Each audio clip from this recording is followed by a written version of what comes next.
2026 is going to be an awesome year. We got some pretty cool stuff coming up. First off, we got Foundations of Recovery. This is our flagship program. We're starting it in January. This is for anyone, man, woman, or couple who wants to come and reclaim their heart from shame, trauma, and betrayal. We start off with an education on all sorts of principles, give you the common language. We feed you from a fire hose in terms of all things recovery. It is such a great start to recovery. And we get at the roots of things, Tyler. This isn't like any other program. Like, this is our healing journey in process, and Foundations is where we begin. If you look at the value that you're getting there to kick off a good recovery with all of the right education, all of the right language, and a team to get you started while also being directed by Brandon and myself through the whole process, what a deal. So if you're interested, if you're struggling, if you've been wanting to do something for a long time, jump into this. This only comes around every so often, and we would love to have you there. Click the link in the description to sign up for it. And to make it even sweeter, we're also including a raffle for a free pass to the Radiant Dawn retreat. Anyone who signs up for Foundations will be added to the raffle for that free Radiant Dawn pass. If you're a man and you sign up for Foundations, your name still gets entered, and you can give that pass away if you win it to any woman that you want to. So what you're saying, Tyler, is if you sign up and participate in Foundations, you could possibly go to Radiant Dawn for free? That's exactly what I'm saying, which is crazy because Foundations by itself is already an insane value. Man, I sound so salesy. But it actually is awesome. So come to Foundations. And even if you don't come to Foundations, sign up for Radiant Dawn. It's beyond therapy, the best healing experiences that you can have. Click the link below and come join us. We both have history of betrayal. Where do we begin? Welcome to the Real Talk Recovery Podcast with the Therapy Brothers. We're brothers, we're therapists, and we know recovery. Bring your stories, your questions, your successes with real recovery.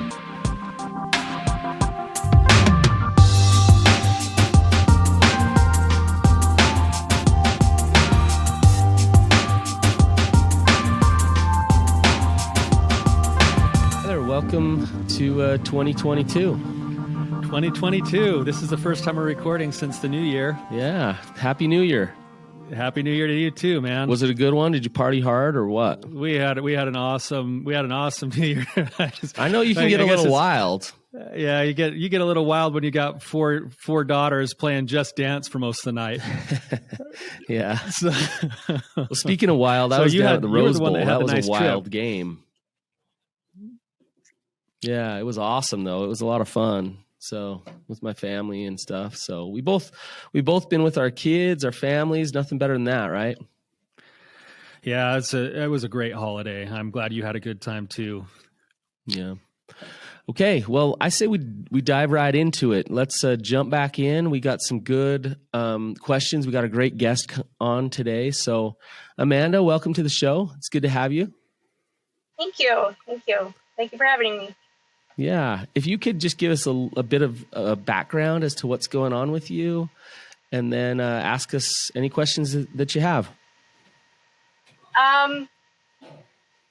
Well, both my husband and I have history of betrayal. And we are looking to get into couples counseling. The first counselor didn't work out, but now we're just wondering, where do we even start? Okay. So Amanda, give me a bit more background. So you want to get into counseling. You say there's history on both sides of betrayal. If you could give me, what do you mean by that? A few years ago, I had an online emotional connection with somebody, but that ended after about 4 weeks, and then year after that, I discovered that my husband had an illegal porn addiction. Okay. So I imagine your world was rocked pretty hard. Yes. Part of that was, part of that discovery was included a raid by the FBI. Wow. So that was very traumatic, both to me and our kids. Kind of went with the roll with punches kind of a thing. Mm-hmm. But yeah, it was definitely a bombshell. Yeah. So your betrayal of him, what was the aftermath of that? What was the fallout? What happened?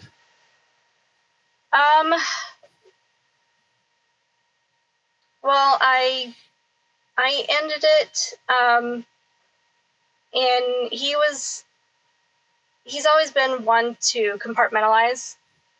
Okay. So we, as after ending communication with the affair partner, we kind of got back to a sense of normalcy. Okay. Within probably, I'd say, a month and a half, and then it was just never addressed as far as emotions. It was just swept under the rug. Yes. And even though I kind of prompted him, like, hey, we need to kind of nip this in the bud kind of a thing, and we need to get into some counseling and work through this, because you are going to have some pent-up emotions, whether you admit to it or not. Right. And he would continually say, no, I'm fine, it's fine, and leave it at that. Okay. So just to sweep it under the rug, pretend like everything's okay. Yeah. I want to ask you, and I'll get to kind of your side of being betrayed in a minute, but I want to ask you, what led up to the emotional affair? Why did you find yourself in that position? It was, the affair itself was more or less I guess what I've labeled it as a relationship suicide. I was done with our marriage. Mm-hmm. There was no communication. There was no sharing of emotions. I felt alone. Yeah. We were just two roommates, going about our daily habits. I wanted out. I was more or less done. That's what I was wondering, Amanda. And I mean, I don't want to go down the road of blaming him for what you did, right? Right. We were definitely both to blame as far as the non-communication. It was just something we never really learned to do.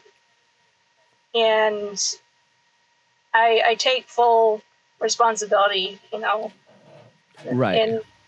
in what I contributed.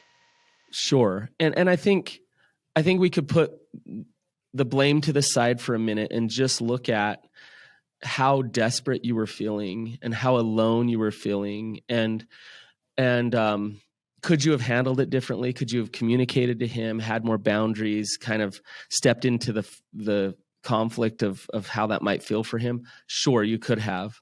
But the reality was you were feeling so alone and done. And I like how you call it relationship suicide. You were trying to stir up the dust. You were trying to be done, and you didn't know what to do. So, and I can imagine, Amanda, what your relationship was like, considering the secrecy and the lies and the stuff that was going on behind the scenes that you had no idea about. Right. Right. Yeah. Yeah. I have a thought or two as well, Amanda. But before that, like, what is this emotion that's coming up right now? Like, what are you experiencing right now? I think some of the emotions that never got dealt with from that time, like I never really dealt with my own feeling of, I guess, betrayal at that time. Yeah. Just feeling so alone and knowing we were supposed to be there for each other. And we weren't. Just feeling like I did the betrayal, but I still have some almost like anger and sadness, frustration concerning why I did it. Mm-hmm. Yeah, what I think you nailed it. Like, what's coming up right now is the stuff that probably would have been better served to be being processed in the beginning, but there didn't seem to have a place to have it being processed. And this is just kind of like a little side note for some of our listeners, but there's some research out of Stanford that shows the difference between men and women and why they have affairs, and that it's actually extremely common for men to have affairs because they just want something new or different or novel. But it's more common for women to have an affair when they're already leaving or almost out of their relationship. And it's almost like they're hedging their bets because they already see the death of the relationship they're in. And it sounds like you kind of find yourself in that category, and you're not alone. Like, this is something that's common. And I think what Brandon's getting at is that the whole reason you're on the show today is because you're looking for a chance to say, where do we start in order to confront the things that are coming up now? Like, I can't bury them anymore. We don't want to bury them anymore. We tried that. It doesn't work. It's time to actually step into this. And now what's the course we can take where now there's betrayal on both sides? So in essence, we've got 4 recoveries. We've got the betrayal recovery and the healing recovery on both sides. And so that's really where you're at today. And I'm glad that you're here and so grateful that you're willing to share yourself this way. There's this truth that I think is hard for a lot of us human beings, which is the pathway to healing and growth is through facing reality. And so, Amanda, it's no wonder to me that pretty quickly, as you talk about the reality of the situation that you've been in your marriage, that the feelings start coming, the emotions start coming, because you've probably gotten really good at stuffing, hiding, pretending, like just being tough and moving forward for the kids and all of those things, because that's what you've needed to do to survive.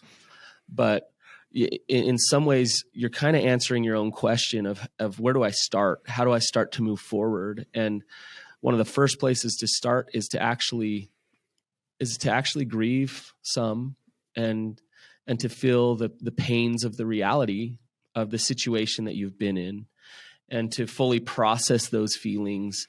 So then you can really start to move forward, not in a place of fear, but in a place of growth and moving forward in that way. So does that make sense?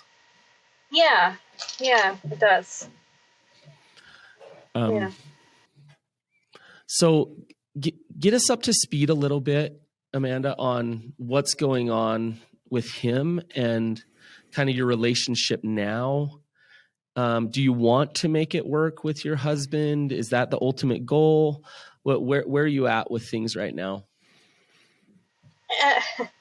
I've gone back and forth, but as of now, he's considering what he's done.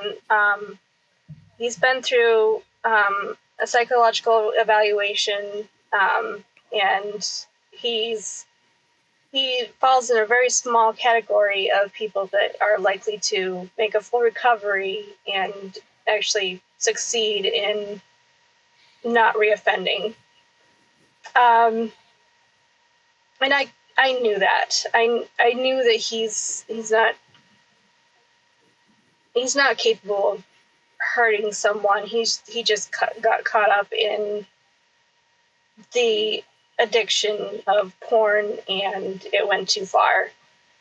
But yeah, right now we're still in the process of waiting for court proceedings to move forward. And right now, we are actually, relationship-wise, in a really good place. Okay. And we both recognize that. And so I think we both have a little bit of hesitation of, do we move forward with going to a counselor and digging up stuff? Or do we just kind of keep coasting on where we're at? Mm-hmm. But I do feel a little bit of a drive to kind of to address things, just so it's one less thing that we have to worry about if he ends up serving any jail time, that we've got ourselves in an ideal place before he goes away. Is there I don't know how much you're at liberty to speak about any of this, Amanda, but is there any part of the factor of the jail time as to how long the sentence might be that would also play a role in some of your decisions? It looks like we lost her, Brandon, but hopefully she'll come back on here in just a second. So there's actually quite a few other factors here that I think, as we wait for her to get on here, that are going to make this a little bit tricky. The good thing is that she's doing the right things, it sounds like, right now, where they've done the mental health assessment. They're going through the legal process.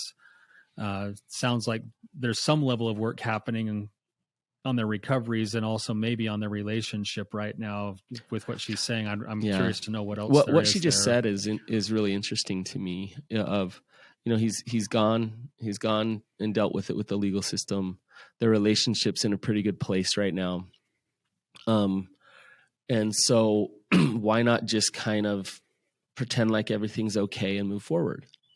And, Tyler, if I were to ask you that question, why not do that? Why not just kind of, things are good right now. They're managing their relationship right now. It's kind of piecing the family back together. Why not just kind of move along and, have things be as good as they are right now? That would be the convenient option, right? But the problem is that you're basically just kicking the can down the road again, in the sense that, like, the whole reason that we have her coming on the show is because kicking it down the road didn't work, right? So it's right back to what you were saying. It could be the convenient, easy thing to do. Now, there would be some merit to it, actually. That's why I was trying to ask the questions, is if it's still up in the air as to where this thing is going to go, where, if, let's say, he gets a 20-year sentence, is she staying in the marriage for 20 years while he's in prison? If the answer to that is no, then it might be worth it to just let things be nice where they're at now until some of those details fall through. But Tyler, I think those details are important, and I think they're beside the point a little bit, in that 20 years, 40 years, 60 years, whatever he gets, the reality is in order for that relationship to really be healthy long term, then whether he's in prison, whether he's out of prison. Hey, Amanda, welcome back. Sorry about that. Oh, you're fine. No problem. Tyler and I were just kind of breaking down things without you here. So we'll fill you in kind of where we're at. What Tyler was saying is, he was wondering if his sentence, however long he is in prison or gone away or whatever, will that affect your decision in terms of how you move forward? That's the elephant in the room of sorts. The max, one of the max setting or sentences, if I remember right, it could be 5 to 15 years. 15 years. And if he were to have the book thrown at him and he was at 15 years, I want to think that I'm strong enough to stick with him. But to be completely truthful, I don't know if I am strong enough, if that makes any sense. Mm-hmm. I guess that's why I do want to clear everything.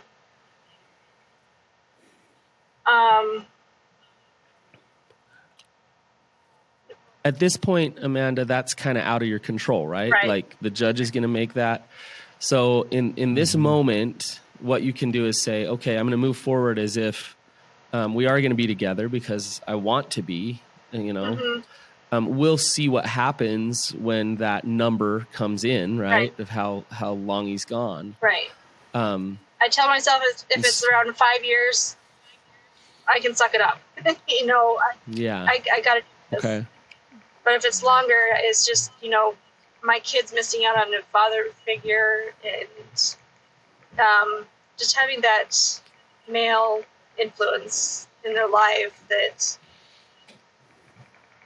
pulls heavy on my heart. Right. Yeah. This is a hard situation. I mean, these things are always hard. Brandon, I'm sure you've seen several of these kind of cases come through your office. I know I've got some right now going on in mine. It's hard stuff to try to figure that out. And the reason I was asking that is because, and Brandon, I want to hear what you were having to say on this, because you said it doesn't really matter, but fixing the marriage right now instantly might not be the right course of action when you've got so much else that you could be doing, namely your individual work on recovery and healing from from betrayal, and also making the right choices towards like healthy, wholehearted lives. If things are good in the marriage and you don't know yet what that's going to be, then going deep into like healing the marriage right now, I don't know is the top priority. But Brandon, you were saying that it kind of didn't matter. So whether he gets 5 or 15 years, that does matter. That's a big deal, right? Yeah. But what I was saying is, if he gets, if he were to get 60 years or 70 or 2 days, if he doesn't really heal and work on getting in recovery, then he might get out tomorrow and you jump back in a relationship with him, and you're going to end up in that desperate place of loneliness and not really feeling like you're in a marriage, right? Right. And if Amanda, if you take two unhealthy people and you bring them to couples counseling, and they focus on the relationship and try to fix the relationship, but they're unhealthy on an individual level, what's going to happen to that relationship? It's going to be a shaky foundation, right? The therapist, if the therapist focuses on that relationship, they're going to be beating their head against a wall. The therapist will probably get blamed for not being able to fix the relationship.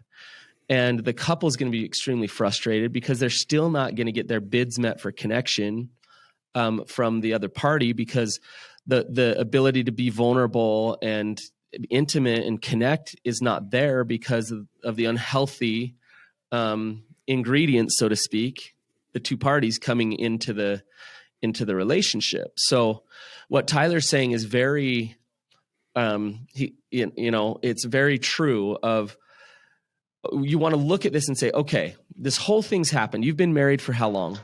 We're going on 15 years this year. Okay, awesome. So 15 years, that's a long time. His addiction, I would guess, was there long before your marriage was, right?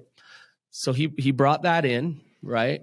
And then you brought some stuff into the marriage too, some unhealthy stuff that it doesn't compare to the addiction as to what he's done in the relationship, but you brought your unhealthy stuff in as well, right? Yes.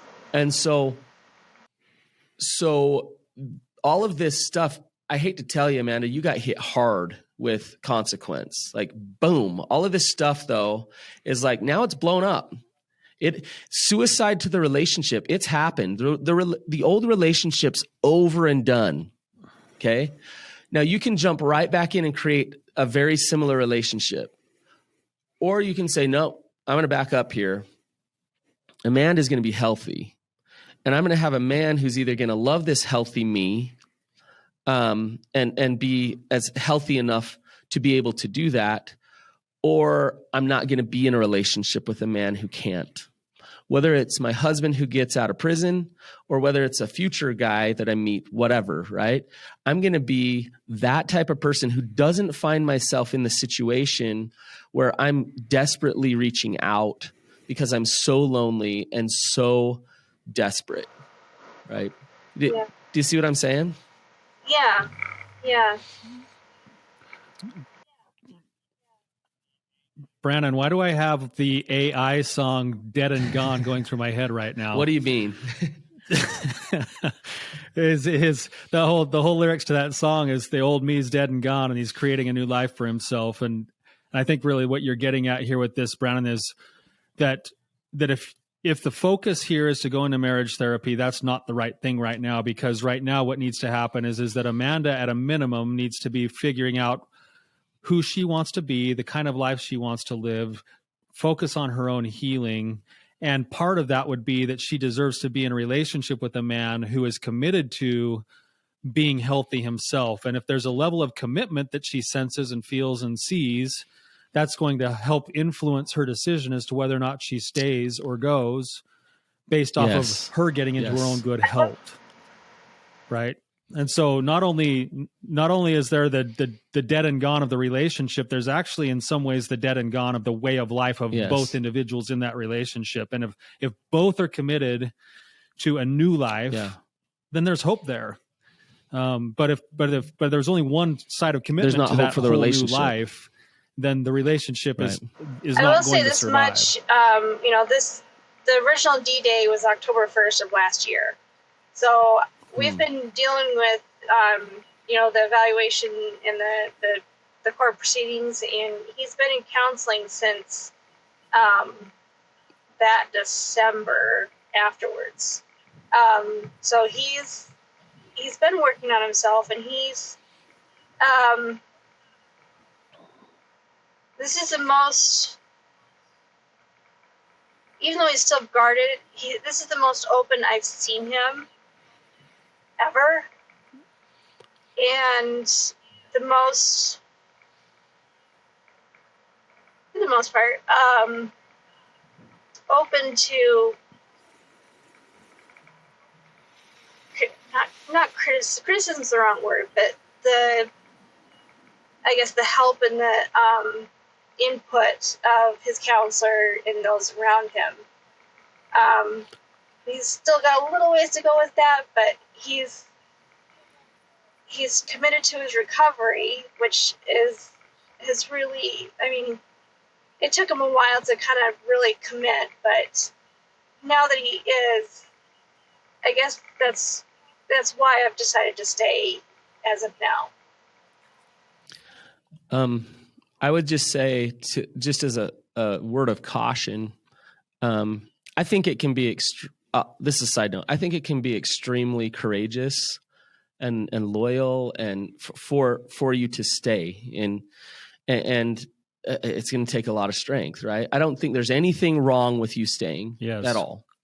I do think it's problematic if you stay because you talk yourself into it. So it's you try to see what you want rather than what is, right? So he's working recovery, he's doing some things, so that's what I want, so that's what I'm seeing.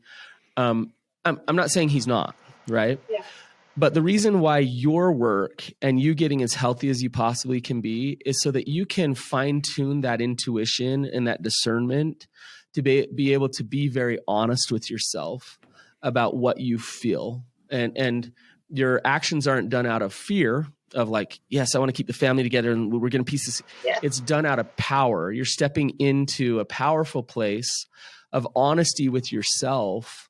And that's where, and that's so important for you, Amanda, because you've dealt with somebody who has been extremely manipulative, probably very convincing, probably very good at pulling the wool over your eyes. So it's very important for you to know truth, step into your powerful, authentic boundaries when you need to, so that you protect against falling back into a relationship where you think things are good, but they're really not that good. Yeah. Right. To what Amanda is saying, Brandon, I do think that she's on the right track a little bit here with it saying that, it's not that he's just going to treatment. You've sensed and felt some type of a shift or a softening as well. And maybe it doesn't quite feel like it's fully shifted or softened, but I think that's what Brandon's getting at here, is that doing your own work will create a broader foundation to be able to sense and feel those things if they're authentic, and to also not have to deceive yourself if they're not actually there either. I hadn't thought of that. Yeah, that perspective. Yeah. Amanda, when you were in that real desperate place, that real lonely place, what was lacking that you needed in your relationship? I'd say emotion, vulnerability. Okay. Is he doing? Oh, on what side? Question. On both sides? From which side? From both sides? But mostly from him. I've struggled with depression all my life, and in the last, 3 or 4 years, I've gotten really good at coming forward with what I'm feeling and where I'm at, but I was not getting any of that back as far as, where he's at. And just that honesty and vulnerability. The question I have, I like how you say honesty. Honesty, empathy, validation, resonating with your connection is what we're talking about, right? Exactly. Is he doing the work to be able to be that type of partner with you right now? The actual work, I'm not. Are you referring to what he's working with his counselor? Yeah. So you're asking about should we do couples work so we can start to figure out how to do that with each other? And what I'm asking is, on an individual level, do you feel like he's doing the hard work to create the shifts so that he can be a partner who can be vulnerable with you and connect to you, and not just stop the behavior of the acting out? It's an interesting question and thought. I think he's not quite there yet as far as doing his side of the work. I think he's still getting used to the flow of therapy in introspection. So I don't think he's quite to that point of doing that on a couples basis, if that makes sense.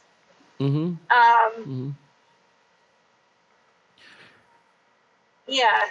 I mean, after years of therapy with my own depression, I guess I think I see what your meaning is,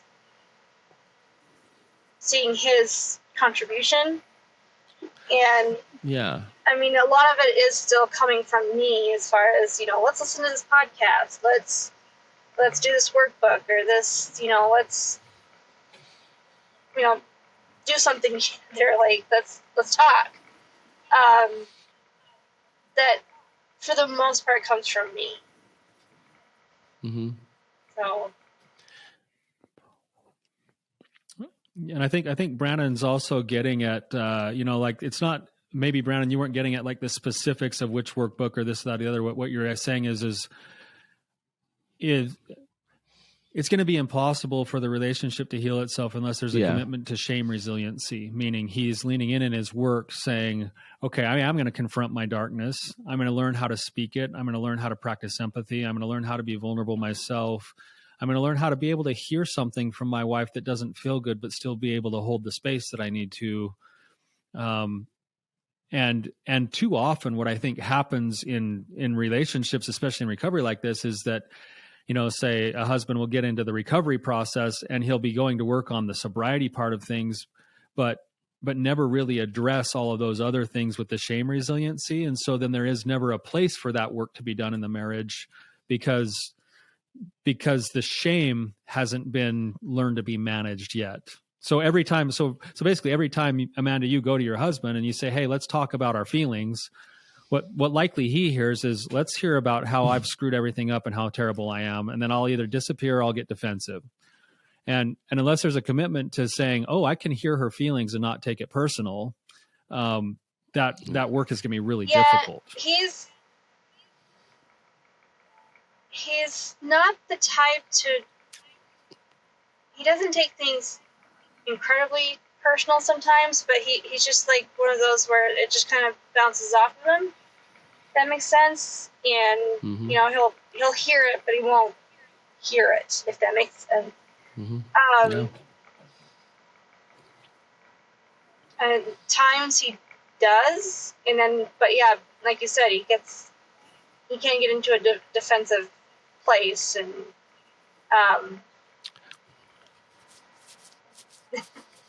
that would be normal. I tell you what, apathy is one of the most effective, best defense mechanisms. But it's also extremely destructive to a relationship. Yeah. If he's good at not caring, and I'll say for myself, I'm actually more of the defensive one when something is brought up.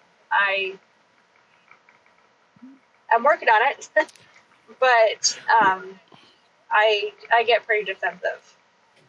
Well, you're probably more of the emotional, so he can go to apathy to disconnect. Hey, I'm just going to not care and I'm going to disconnect. And you're more of the, hey, I'm right. Yeah.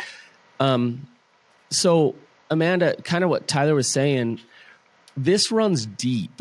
What we're talking about is we don't want you to focus on, okay, is he not going to act out in the ways that he has before? Right. We're talking about he started to learn at a very young age how to be dishonest, and how that works for him. He started to learn at a very young age faulty core beliefs about himself and who he is, and why he needs to defend against that. You started to believe some of those things too about you and your shame and your faulty core beliefs, and so when we talk about doing your own individual work, what we're talking about, let's take him for example, is for him to say, okay, you kind of start backwards. In what ways am I a liar? In what ways do I deflect? He probably can't even see some of those things because they're so unconscious and automatic. So a good group or a good therapist will help him see, look, there's your disconnecting behavior. There you go, manipulating that. Do you see that? So he starts to catch those things and realize, oh my gosh, look how I do this. So he starts to realize how he's disconnecting. The next step is to look at, why am I disconnecting? What am I afraid of? What is so terrifying that I might get seen as? Because I need to deal with that demon. And I need to be able to let somebody see me as that so that I can be honest. And so I need to step into that real scary, vulnerable place. And this is what Tyler's talking about with shame resiliency. Yeah.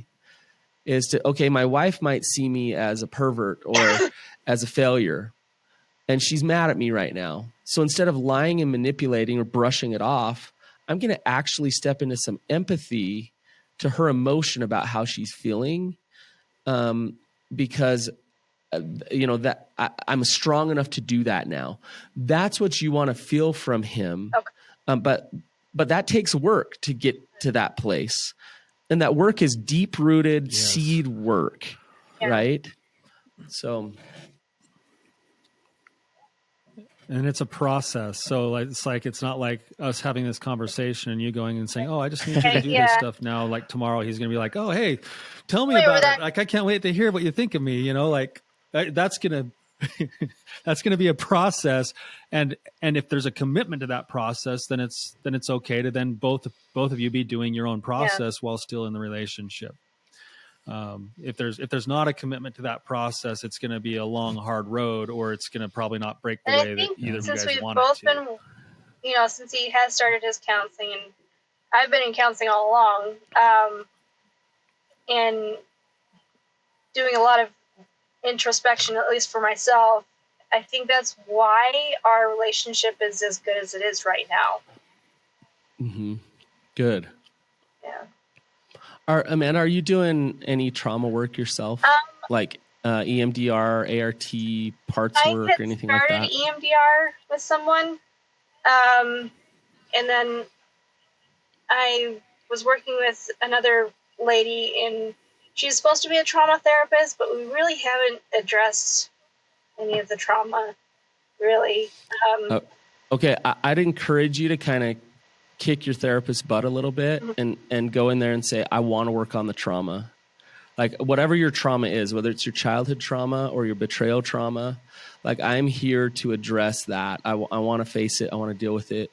And if the therapist wants to talk about your week or the weather or then get a different therapist. I hate to say that, but at this point in the game, for you to really focus on that trauma work for you, that's where I would start. Okay. Tyler, what do you think? No, I think 100%. You also said something too, Brandon, and I want to ask you, Amanda, are you connected besides to a therapist? Are you connected to any other people you trust, like a group or other people in your circle that you can trust to hear and hold some of this stuff you're working on? The addiction recovery program through my church. I'm doing that with a life coach that I also work with. So, like I said, I've got kind of counseling from a few different aspects. The life coach, honestly, has been the most, I guess, earth-shattering as far as making progress in feelings. Nice. Yeah, she's been amazing. And the addiction recovery program has been, for spouses has been amazing to have that group of women to, obviously I'm not able to share details with them per se, but, just knowing I'm not alone. But other than that, it's just my mom, family. Awesome. Yeah. Okay, so you do have some, I think it's vitally important that on both sides, when you're in a situation like you're in, both sides have some level of a team there to help kind of hold some of the stuff, hold accountability, but also show support, practice empathy. And that besides doing your own trauma work, the way Brandon was discussing, which I think is spot on, that's exactly where a lot of your work should be, because that's going to be shame resiliency work, really, is being able to have a landing spot where certain people who maybe know what you're going through or speak your language, and also for your husband, same thing. Like if he doesn't have a group, if there was anything that I would recommend to him first and foremost, it would be getting a good group.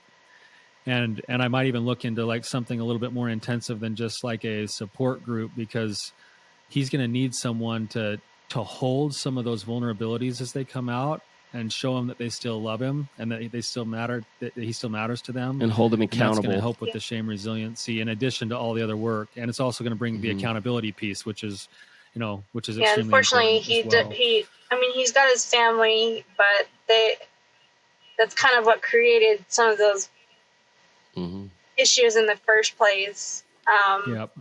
So he really. Yeah, it would be really nice if he would look at like joining either a therapy group or for starters, a 12-step group. But I think a therapy group is where it would really be most effective for him, because in the right kind of a group, he's going to be able to come and say, hey, my wife thinks I'm a pervert. And there's going to be other guys in there that go, dude, like you're not alone. He actually did join a group that's specifically for offenders, the moral recognition therapy base. And MRT. And MRT. honestly, since he's been in that group, and going through that workbook, that's when I've seen the most change from him. Once he started that one has really, really made a difference.